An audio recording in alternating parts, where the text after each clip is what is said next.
Croeso and welcome to the Cardiff Referee Society's webinar with London FA's Jamaal Horne. With the return to football in Wales after the lockdown, today's meeting is a discussion on London FA's referee recruitment, retention and support system. All day I've been looking forward to this, mostly because it's so good to share the information. Then two, is I can't wait to find out where things are the same and then where things are different, because there's so many things refereeing wise that I've had a lot of contact with other countries, Colombia, Latvia, Australia, and so many things are exactly the same. But then for each region, obviously, there's slight differences. So I'll share my screen. I'll see how this works on. Let's see how that works. Okay. So everyone can see the screen just fine, yeah? Yeah, we got you, yes. Yeah. Good. All right, thank you, everyone. My name is Jamaal Horne. I'm a level 3 referee, and I deliver all of the referee courses in London. The only few referee courses a season that I'm not involved in is when we run more than one referee course on the same day, which usually happens during the half term. So yeah, it's been an interesting journey, but I'll go straight, enough about me, I'll go straight into the referee recruitment, support, retention, etc. Referee recruitment, this is kind of how things are set up in London. We run between 20 and 25 courses per calendar year. We usually have an average of around 18 candidates per course. Of course, we'll have some courses with 12 or 14. Of course, we'll have some courses with 23, 24. But we average around 18, which then allows us anywhere between anywhere between 300 and 500 referees per year. And the key part is, I suppose, kind of look at it more like a customer service angle in regards to the referee course. So doing the referee course, myself and all the other tutors, our number one aim is engagement, making sure that the course is interactive, make sure there's a good amount of opportunity to play football, because that's what a lot of them love. And we have to ensure that the course is enjoyable. That's one of the main things that we look at. That's one of our main ethos. So referee recruitment for us is a challenge. We don't have to do much. On a course, the spaces fill up very quickly. We actually don't really have to go a lot out of our way to recruit people to take the referee course. But we do have problems, okay? So what are the problems? Well, I'm just going to throw some numbers at you, because sometimes numbers is a great way to engage the audience and to make things eye-catching. 200 to 300. That is the amount of matches per weekend that go without a referee in London. So this isn't really so much a referee problem. It's more of a problem. We actually just have so many games, so many leagues, so many competitions, and some leagues and competitions are still growing. And disappointingly, we haven't been able to facilitate that demand. Now, I'll tell you one thing. I qualified as a referee in 2009. There wasn't a shortage of referees then. So you have to consider, well, what's changed? Well, one, the economy was in a recovery status back then as a result of the financial crisis. A lot of people were out of work. A lot of people's incomes were reduced. So more people were looking for alternate sources of income. And I think that's part of the reasons why a lot of people were taking the referee course. That's my personal opinion. You know, there aren't any actual statistics to support that. That's what I believe. Then a few years after that, the extra safeguarding qualifications came in. Back then, it was CRB, or Criminal Records Bureau, then a CRC, then now a DBS. When that came in, it seemed to significantly reduce the numbers of referees. And ever since that's come in my opinion, we've been recovering ever since. We've never really got to the number to where we could actually, I remember just qualifying as a referee, I had to fight for games. I had to go from league to league. Do you have any games available? Oh, I'm available next month. Can you give me games from now? You know, now, and back then as well, was so interesting before I move on. Back then, if you did more than one match a day, if you refereed more than one match a day, it was seen as unprofessional. Oh, you can't physically give your best in both matches. How do you do such a thing? Now, if you only do one match a day, it seems, oh, you don't care about grassroots football. You bother to earn extra money. How dare you? It's just so interesting how that's completely changed in the space of 4 or 5 seasons, you know? So anyway, so 200-300 matches, any given day, any given Sunday without a referee in London. 500,000 is, I've calculated that. That's roughly the amount of money that we're losing in earnings from yellow and red cards. So even if each referee had about one yellow in every single match, and we actually covered every single match played in London, the excess income that we would earn is 500,000. Now you can say, oh, but what's money have to do with it? You know, referees shouldn't be thinking about money. Referees shouldn't be giving yellow cards unless it's justified, of course. But if we were earning that extra amount of money, think about what we could do towards referee development and training, what we could do to referee recruitment, so on and so forth. So 21 is the amount of days. So what we've realized, if a basic course candidate does not referee a match within the first 21 days of passing the course, we realize that the chances of them refereeing or re-registering for the next season as a referee is very unlikely. And importantly, for those who referee within those first 21 days, I think it's almost 80 to 90% they're likely to referee several matches this season and then re-register for the following season as a referee. So those are some of the figures that I've put together that we kind of work towards. Okay? So a key part of that is referee kit. I make sure that there are referee kit. Either London FA or myself will purchase referee kit and resell them so the referees can try them on before, because right now there isn't a referee shop where you can go in and try on the referee kit. So I make sure there's referee kit so they can try before they buy, and also pay on cash if they wish. That's been key. The under 9, 10, 11, and under 12s Premier League tournaments. Those have been put on hold because of COVID, but in the past we've used those. What happens is they usually ask for, the Premier League will contact us, they ask for anywhere between 10 and 12 referees. We actually put brand new referees on those courses. They're usually small-sided fixtures, 5-a-side, 7-a-side. And we realized after we had about 7 or 8 of those tournaments, some of our best referees in the following seasons on the promotion scheme actually took part in one of these tournaments. And London Cup finals as well, we often put the brand new referees on London Cup matches. We select some of the better ones, the higher performing ones, and appoint them to London Cup finals. So even last season, there were a group of really good referee candidates. They passed their course in November. They did so many games, they did so well that come February, March, they were actually given London Cup finals. And then we realized that once they get given the Cup final, they understand what it's like to referee or officiate on a big match, that they are motivated to continue refereeing and to take refereeing seriously. That also feeds into the promotion scheme. For those who are competent, we try to get them onto the promotion scheme. We realize that the promotion scheme is actually a very good retention tool because it's a great way for them to get watched, and then they have something to look forward to. So support for referees, I doubt it'll be anything too much different, but it's good to go through it anyway. We have our R2R scheme, which is called Ref to Ref scheme. Our promotion referees are in a development group, and they get allocated a couple or a few new referees who just passed their course and give them, it's kind of like the mentoring scheme. You must have something similar in Wales. But that's what we do here. We have the Ref to Ref scheme.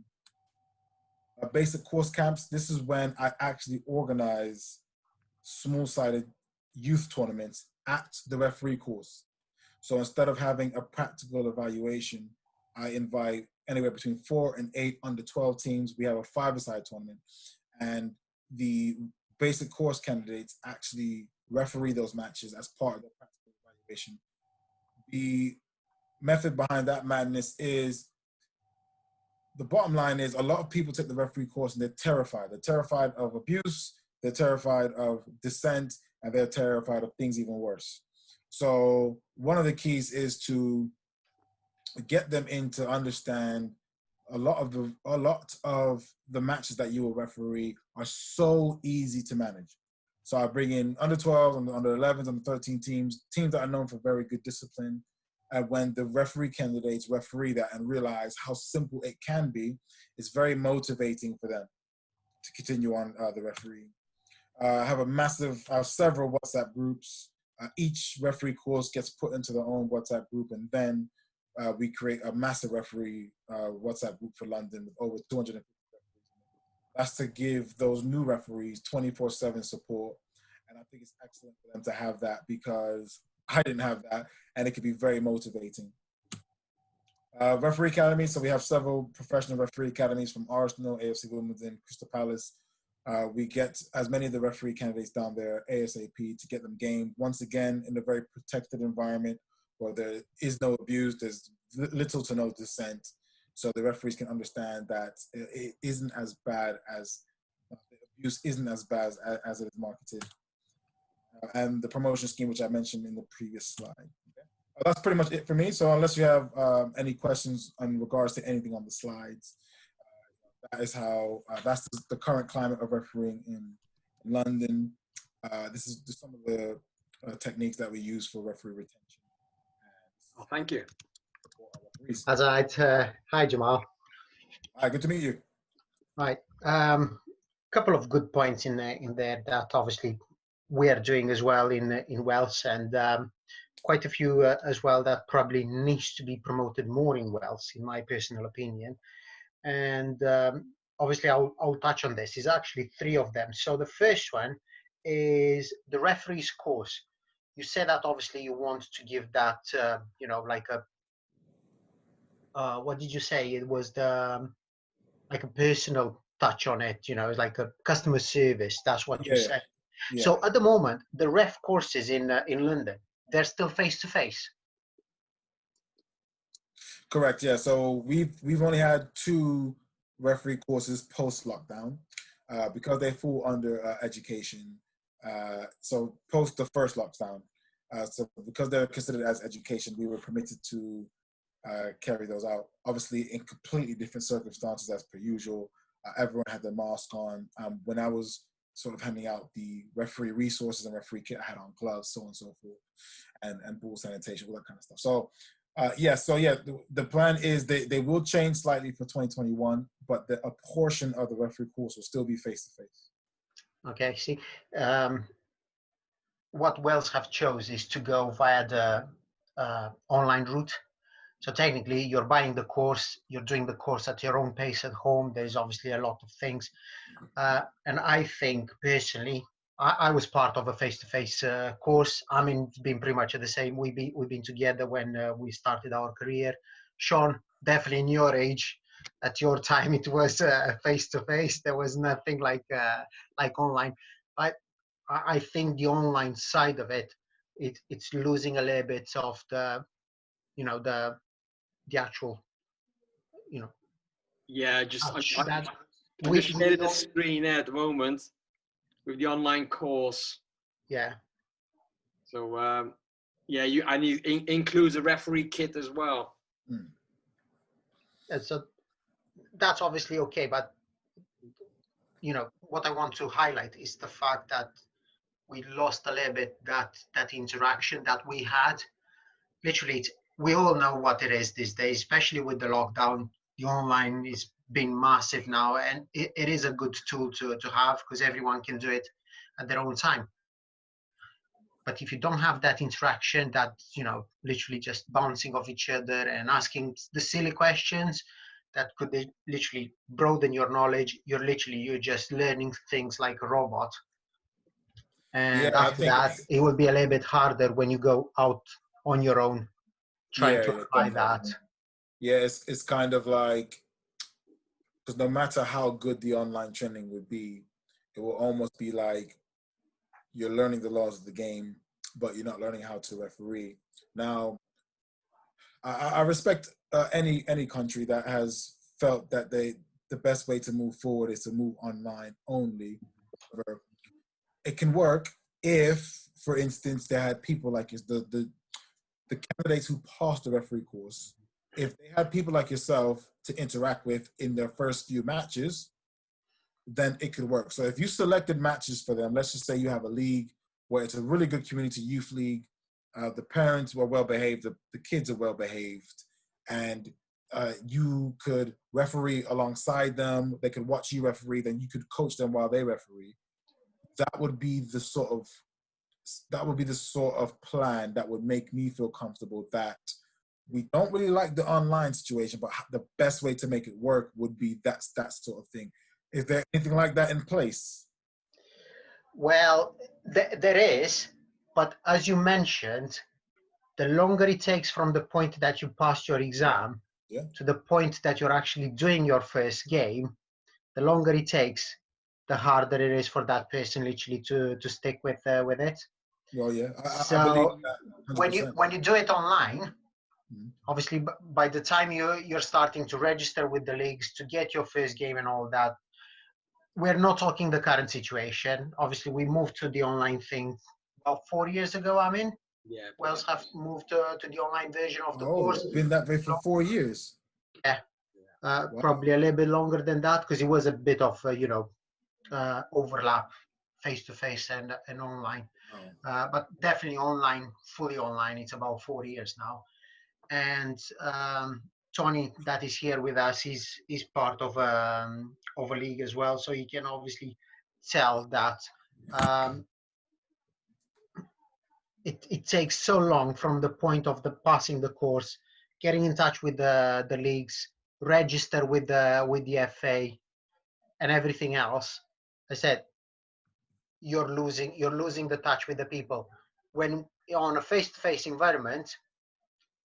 During the course, people are already gathering this information. Where do I need to go? Who do I need to contact? Do you have any other friends that have been refing already? Yeah. Because why did you take the course? Oh yeah, one of my friends, etc., etc. And I think that 21 days, it's more achievable. I don't have a definite, you know, time scale on my hand. I mean, might know a little bit more, but from the point that you pass your course, it Yeah. could take a very long time because they have what is called a face-to-face meeting to get you the kit and everything else. And that could take what? It's certain days, certain dates that you need to go and select. And you can technically pass a course, let's say now, middle of November, and the next, face-to-face meeting might be in January next year. I mean, I would love to hear from all of you, Sean, Tony. I mean, as well. How do you feel about the current format of the course, and importantly, what were the reasons behind the switch from practical face to face to online only? Yeah, okay, go on, Sean, go on in. Yeah, well, I think the switch was to make it easier to people who couldn't commit to 12 weeks of a couple of hours on a Monday evening, I think mine was. Yeah. But I think Yeah, Monday really, was for us as well.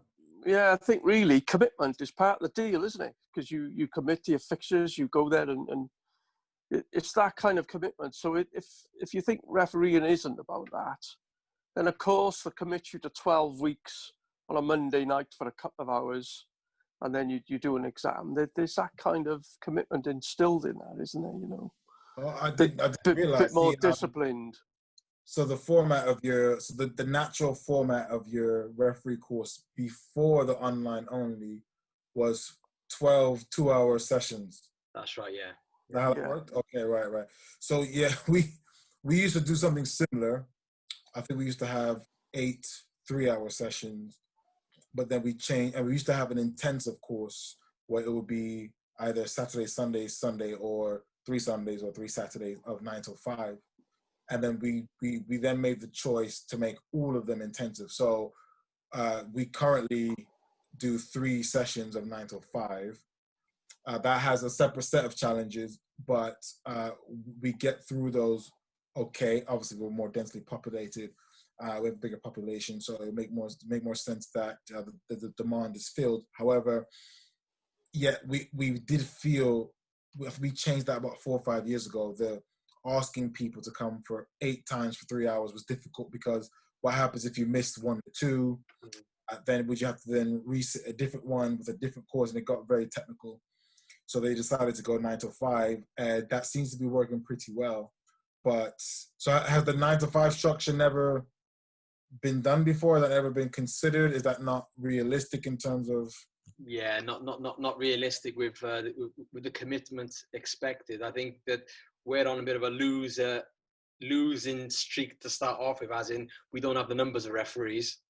Okay. So we're just like desperate to get people through the front door and join the courses and so on. So anything which is like a blip, as in that level of commitment, is too much on the for like 3 Saturdays or 3 Sundays. So like the 8 weeks or 12 weeks, whichever it was, that was a struggle. But we, you tend to get a good number of 20 or 30 on a course at a time. But and like it did tail off. But then I think what tends to happen then is, like, even the ones who did qualify out of, say, 20 in one particular course, then you get about, say, 5 or 6 who actually become a referee. The rest just put on their CV, or they were coaches. Yeah, qualified ref. Yeah, students. I did have a question about how close you are to the actual leagues. So, like for myself, that being a society, like we're the middlemen. So the FA, the local FA, would pass on the list or send my details to the referees' candidates, saying, "Oh, join a society. Here's a list of leagues." And then we're doing all the chasing up, saying, "Oh, trying to join in, trying to get those people to become members of society, and also passing details onto the leagues as well." And then it's trying to, like, we're not really integrated in the whole system. Whereas, how integrated are you with the referees coming through and the leagues? Oh yeah, we're very integrated. So I would have in the main WhatsApp group for London referees, I'll have 3 or 4 leagues secretaries in there. So the second I add the new refs to that league, the league secretaries can put basically like a mini advert out. If anyone's interested, here's my number, here's my email, get in touch. And then that seems to work pretty well. And then we have, for the professional academies, Crystal Palace, Arsenal, they have their own WhatsApp group. So the new refs get put straight in there, and there's just clear and easy lines of communication. Then on top of that, our referee development officer will then send a list of league contacts to everyone who passes the course. So they have basically multiple ways of getting connected to league. So that isn't an issue. I know it's a bit, I mean, you have a referee shortage, but do you have loads of games every match day without a ref? Yes, yeah. At the youth level, we're talking about maybe, Tony could correct me, 80-90% no referees. Yeah. Oh wow. Yeah. Okay. And in the afternoon, so like a lot of referees here are doing 2 matches, 3 matches on a Saturday, Sunday. We can manage it here because there's a lack of referees. Yeah, you have no choice. I mean, people always say, "Oh, what's a referee's number one role? Is player safety?" Well, no, the referee's number one role is to cover matches, because how can you keep players safe if you're not refereeing the match? So the number one role is definitely to cover matches. That's your responsibility, or as Sean said, that's the commitment. But yeah, that's I mean, that is a very high percentage. I think a change of the referee course format would definitely be looked at, because if people are looking at a 12-week course, I mean, that is very off-putting. Yeah, that is very off-putting. If you were able to offer an intensive course, even as a trial, just see how it works and say, hey, listen, you become a referee after a 2-day course or something like that, or a day and a half even, and then just see how that works. So you need more people in. There must be a lot of people who must be interested in taking the course then, but kind of get put off because of the current format. Yeah. Well, like I said, now you've got, it's the kind of thing, as in now you got the online courses, like they can sit down. It's like I think the FA have gone on that route, and I don't think they will come back and change to have the attentive, because from their point of view is people can spend 10 hours on their computer at some point. They can do it, and then once they finish it, then they've got their follow-up meeting where a face-to-face presentation, and that's it. They qualify then. So, yeah. I see both sides. Yeah, it makes sense. Yeah. With regard to, like, we have with regard to referees and giving advice to joining leagues. Do you, like, say, for instance, if you've got a young referee, do you point him in a certain direction? Like, say, you're just going to do academy football, or do you say, oh no, go straight into the deep end and cover those kind of games? Well, that's a massive luxury. After you've all made it so clear now, that's a massive luxury that we have because we still interact with the candidates face to face. Well, we're able to, based on their personality, based on how they've actually refereed throughout the course, would determine which level of football you want to get them involved in. And most of you will know we have some candidates who you find out why they've taken the course. Some want to give back to the game. Great mentality. They have a football background. So those you can say, hey, go to youth football. You can probably do some of the higher age groups. You'll have an ex-footballer who's in his 30s, 40s, and in great physical condition. You say, listen, you don't need to do youth football. You don't need to do academies. You can go straight into the deep end Saturday, Sunday league. And then you have some of the younger ones who need to develop some life skills, need to develop a bit of sort of transferable skills. So you can put them straight into the academies, into the younger age groups, to where they can sort of take baby steps and going from there. That would be a bit tricky if you ran online only courses. You would have to, I suppose you say you have a meeting. So after you complete the online course, the candidates come into a meeting. So I guess that's where you'd have to make the sort of events after the interactions, maybe do some interactive exercises and see how people sort of carry those out and make a judgment based on them. But yeah, I definitely try to advise the candidates and tailor which league I suggest for them based on how they perform throughout the course.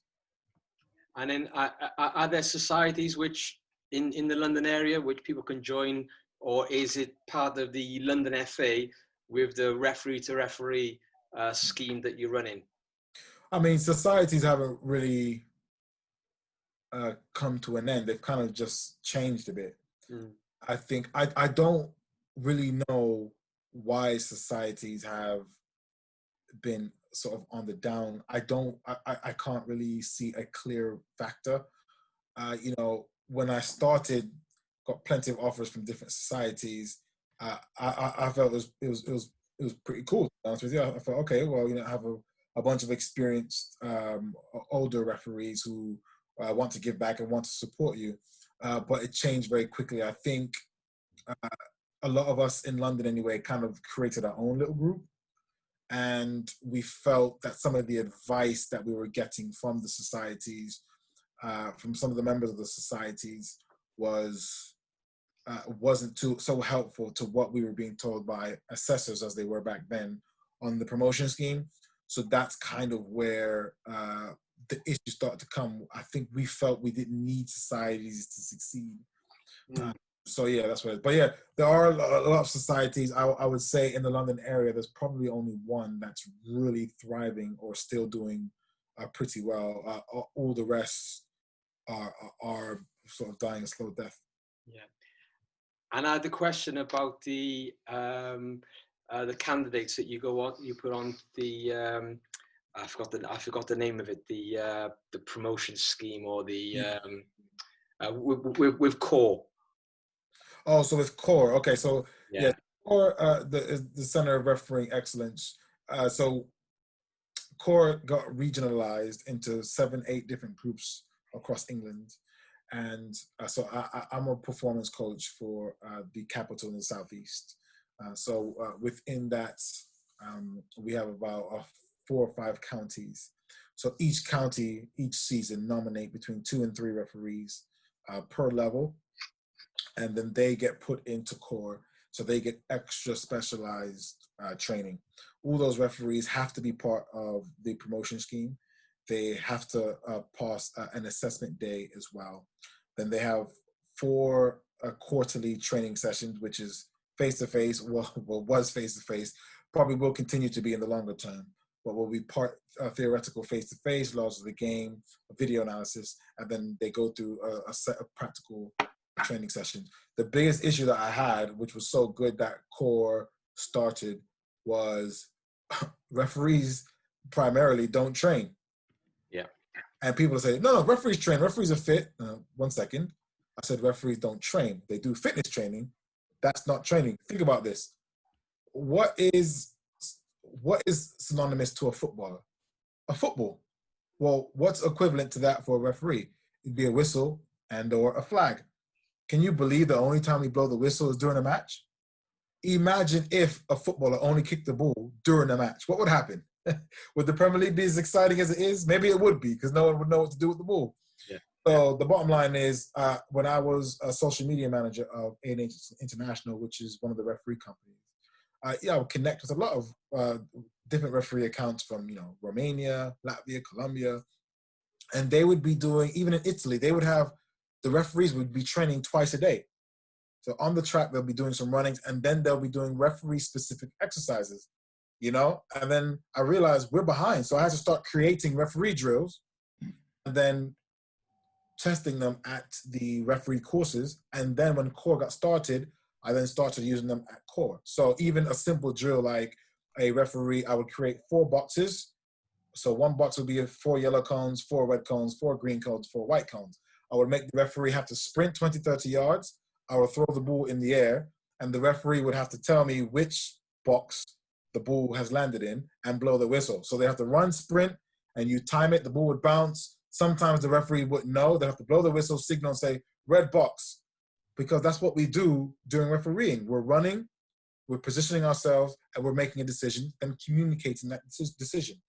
And when you think about that, yes, we do a lot of fitness training. We're on the treadmill, we're on the bike, we're doing road running, we're doing all kinds of excellent fitness drills. We aren't signaling, we aren't practicing communication, we aren't practicing decision-making, we aren't practicing blowing the whistle. It's ridiculous.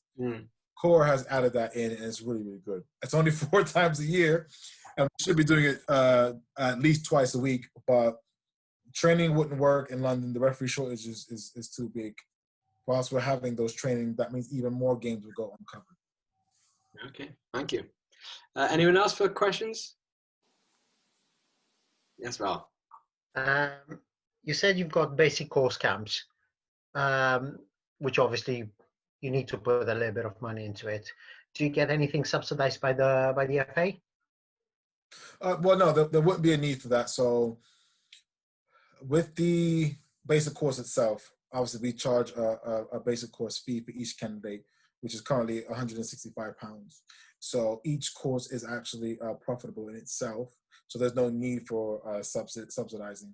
And with the referee course in particular, because the demand is pretty healthy, then there is no real need to adjust the course fee, if that makes sense.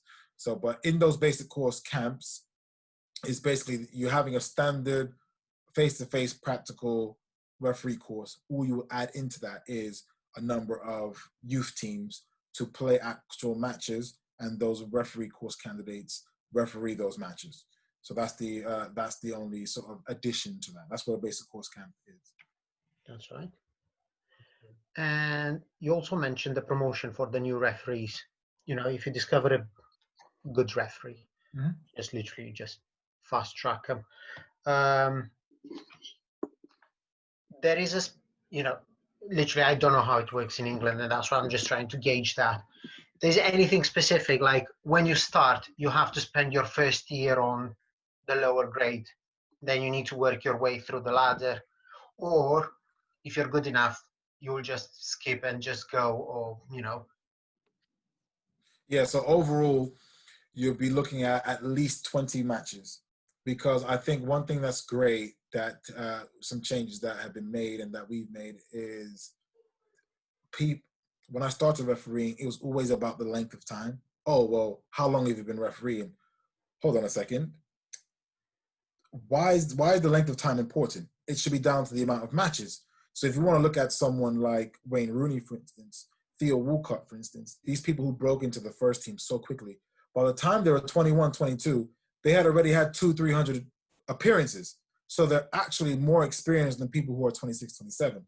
My point is, we don't look at the length of time, we look at the amount of matches actually refereed.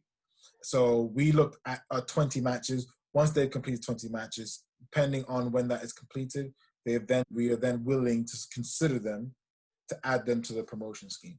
And that's worked very well. So back when the promotion scheme used to start and used to run from March to March, if we ran courses in September, if we did have a really keen candidate who was committed and was able to do 20 matches before the end of February, or by January, when the registration process starts, we would add them into the promotion scheme. Now, what usually happened was, but they need time to develop, they need more time, they need time to get used to refereeing.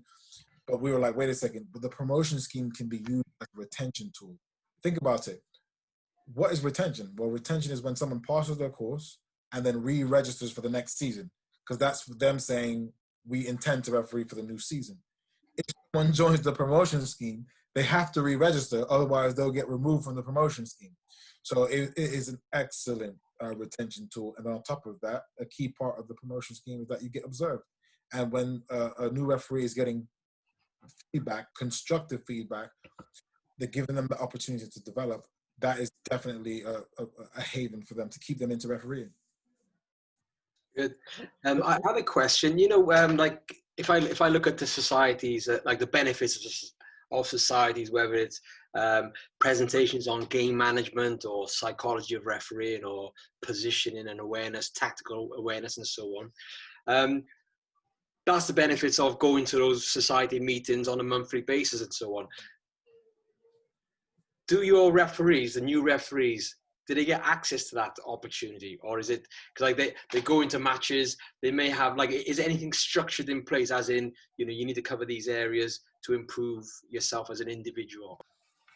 Yeah, I mean, for the newer referees, let's say from 2016 till now, I think the societies have been placed mostly by WhatsApp groups and social media. Mm. I think what they do now is some of the biggest issue with societies, I think, when I started was, I personally didn't have a problem with it, but clearly other referees did. I think it was a lack of diversity, not so much with race, probably more with age. Because looking at people who have qualified could be primarily between the ages of 14 and maybe 30. And the average age of some of the societies that I had access to was 55, 60 plus. Yeah. So it was kind of like, well, what's the benefit? The referees who just wanted to referee for a hobby or just to earn extra money, well, they felt like they didn't need to go in society. They're just there to earn some money. They don't really care. Why do I want feedback? I just want to referee. I just want my money, you know? And then the promotion, the progressive referees who really want to improve, referee at non-league and start a path towards the Football League and the Premier League, it felt as if like there was a bit of a tug of war, because a lot of the societies were people who were refereeing for a while but didn't necessarily referee at a high level, and it felt as if they couldn't add a lot of value to an up-and-coming referee who wanted to go for promotion.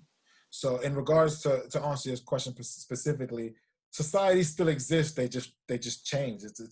My WhatsApp group is definitely a society. So much of it is so similar to how a normal society would be run. However, there aren't monthly meetings, there isn't a charge, and there's wide diversity between age in particular.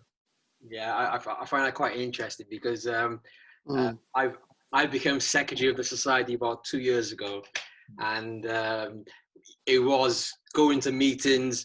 You know, you'll have your, you know, God bless them, the older referees who've been back in the 60s and so on, like in their 60s plus, 70s plus, and so on. And like, you know, they were like on the back benches, and then, but like they wanted to contribute, but like they knew they really couldn't. But it was nice to have that conversation about talking about, you know, back in the day and all the rest of it. But yeah, when it comes to the younger referees, that you know, like I've contacted you through Instagram. We've got a Twitter handle as well. Okay. We've got like a YouTube channel. So it's like I'm doing these meetings over Zoom. So it's like giving the technology to the youngsters and say, come on, you know, like maybe I might be. They might see me and say, well, you're over the hill, you are, you know, and but you know, still getting that technology to engage with them. Yeah, it's tough. I mean, several times a year, I someone gets in contact with me. Hey, how's it going? So what's happened to societies? And I don't know what the best way. I guess the best way is, you know, nothing lasts forever. I guess you know, all good things come to an end. I don't like the fact that societies are coming to an end, because there's just a lot of referees, older referees, senior referees, who help me out a lot here and there. And every time they talk about societies, you can just see in their eyes how much it means to them. And if you like anyone, if you care about anyone, you're gonna respect anything that they take seriously. The reality is, even going to new referee, and it's not even age specific. Even if I went to a new referee who passed his course last year, but he's 45, a good age to connect with the youth and connect with older people. And they would just be like, oh, well, what's the point, mate? Like, I have everything I need. I got a WhatsApp group, I got Instagram, I got my academy group down at Crystal Palace or Charlton Athletic. I got my leagues. What do you need a society for? And it's hard to really justify that, because what was the whole point of a society? Support. Society was the mainstream way of support, and it just isn't anymore. And I've tried to rekindle it. A society asked me about 4 or 5 years ago to become their sort of a recruitment officer, and it was a really great offer. But I was like, I just know it's not going to work, because I just don't think time has just moved on. And talking about like the issues of referee abuse and so on. It's a problem here. I can remember years ago, I was working down in Kent, in Ramsgate, of all places. Oh wow, okay. So I was playing for like a local works team, and I'm there as a Cardiff boy and so on, screaming at the referee, offside, and then everyone looked at me as if I say, what are you doing? You shouldn't be talking to the referee like that. So I thought, wow, it was like a total perception, as in, in this part of England, people didn't scream and shout at the referee. Whereas I'm thinking in London, I'm not sure where to put my money on. Are they far more polite in London when it comes to referee behaviour or behaviour towards referees and so on? I mean, overall, it's very difficult to say anyone is comfortable with the treatment of referees on a whole.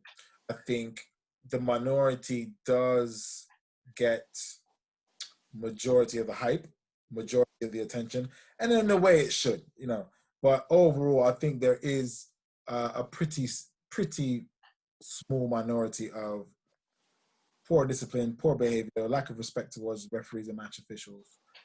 And let's just say that's 20% of footballers and clubs, but they'll get 80% of the attention. I've seen so many signs of improving discipline, improving behavior, understanding of the pressure that a referee's under, even at an under 12s game. You think, oh, it's grassroots. It's not on Sky Sports. There's no money involved. I mean, when money gets involved in football, it's easy. When personal pride and street cred and bragging rights, there's no price on that. Yeah, no price on that, and that's why it means so much. And you see some bad discipline. You hear of abandoned matches. You hear of parents, especially when parents are fighting. I had to deal with a similar case where the kids were okay, but the parents were fighting. Excuse me. Mm-hmm. The kids were fighting, fair enough. Maybe someone's tackled someone. It's still a contact sport. Things will happen, but the parents fighting. But I mean, overall, I don't have statistics, but I definitely see a lot of signs that discipline and behavior and treatment towards refs are improving. But is there verbal abuse out there? Is there emotional abuse still out there? Is there a lack of respect still out there? Of course. Referee assaults do happen. They are quite rare. I don't like anyone who tries to overhype or try to make it seem as if referee assaults are common. They're not common at all. But if it happens once a season, that's one time too much. So yeah. And then like the effect on retention of referees. So is like you talked about. Is it like an upward trend, as in you're keeping hold of your referees? Well, what I'm about to say, I hope you're all sitting down. In my opinion, I honestly don't feel that referee abuse and how referees are treated is no longer the number one deterrent from taking the referee course. That doesn't mean it doesn't exist. That doesn't mean it's not high on the list. I still think things like, COVID-19 might be number one now. Yeah. But hopefully that will be temporary, especially in the super long term, 10, 15. But I still think travel, cost in a way. I think the weather, just comfort. Refereeing isn't really comfortable. And this is before COVID. some of the youth leagues where you start out at, there weren't changing rooms. If they were, they weren't in the greatest condition. So if it's a good day like today in London, the weather was pretty good. It was 16, 17 degrees, sunny, beautiful day, really. Refereeing in those conditions is fantastic. But when it is 9 degrees and raining, 11 degrees and hailstorm, when it's 3 degrees and icy, you're out there, you're on your own, it's cold. You have to really love the game, either really want to get promoted in refereeing or just really love those two and really want to earn money, and you can overcome that. I still think there's so many leagues where the discipline is so good. The discipline, the kids are disciplined. The league cracked down on any sort of nonsense or poor behavior, and retention numbers are still quite low. So I just don't think abuse is number one. Abuse is still up there, but things like, cost, travel, facilities, comfort, I still think those things are up there as well. Well, I was saying, like, in Wales, like all the rain passes through Wales before it gets to London in the southeast. In fact, you don't even get any rain there. Yeah. Oh, yeah. Like it was one season. I think we had, like, say 12 weeks was called off constantly. Yeah. Because of the rain. So yeah. So, like, we're even harder than you guys there when it comes to when it comes to weather. With regard to academies, like, I sometimes go to Cardiff City Academy, and we do get, a lot of the younger referees who are a bit nervous or trying to look after them, as a way, as of a progression route, trying to get them. But academies are a great place, great environment, great learning environment. But I know you said that you set up like a mini tournament with the league, covered all the referees and so on, put referees on there. Is that like a separate tournament, or is it part of the league? Or separate tournament. So what that was usually for is during half term, the leagues would either pause their fixtures. So we would have half-term courses, referee courses from 9 till 5, let's say on a Monday, Wednesday, or to a Wednesday, Friday. So on one course, I had one tournament for each day. I had an under 15 7-a-side tournament day 1, under 13s 5-a-side tournament day 2, and then a bit of a mix for day 3. So the kids aren't going to have a match at the end of the week as they usually do, and they're just gagging for that extra bit of football. And it was just a match made in heaven. Those teams were more than happy to come down. And those referees got to see that refereeing isn't all bad. It isn't all abuse. It isn't all being sworn at. It will happen, but I select teams with really good discipline just to motivate the refs, not really to give them a full sense of security, but if the abuse, because we know referees are going to get abused at some stage. Doesn't make it right, but we understand that because of the passion in football. But you don't have to get abuse on day 1 of your job. Can we at least delay it till day 96, And that's the key, let these referees know. But by the time they start getting abuse, they have the referee skills, the referee experience. Some of them will develop the life skills and the concentration, the belief that they're a good match official before they start saying, ref, before they have to deal with that level of abuse. Build the resilience up. Yeah. Nice. Well, we're almost up with the hour. I just wanted to go around and see if Sean or Tony wanted to add anything. Yeah, just got another quick point, actually. You're talking about the older guys and kind of where they were fitting in or drifting away. They're actually the ones with the time for assessment and feedback, aren't they? Yeah, so the issue with now... So, Yeah, our observer panel is really young. It's too young. So I think almost 70-80% of our observers are still active referees like myself. Yeah. We have a while to go because for some reason, and this isn't a dig at anyone, but, for some reason, a lot of these successful referees based in London have just left. They haven't given back. They haven't... Someone like me, I shouldn't be...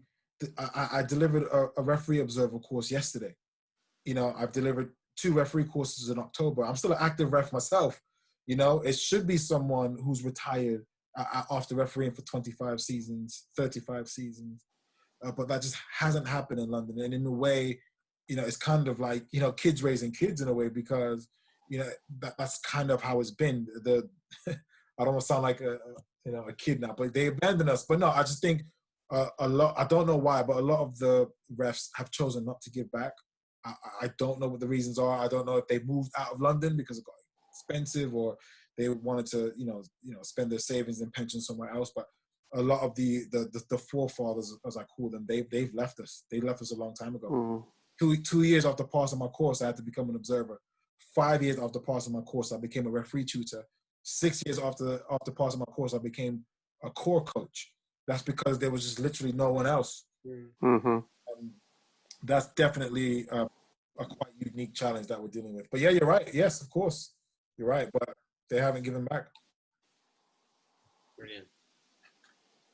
Any more? No? Jamaal, you know what? We can talk all night. It's brilliant to to meet you in person. Well, on the web.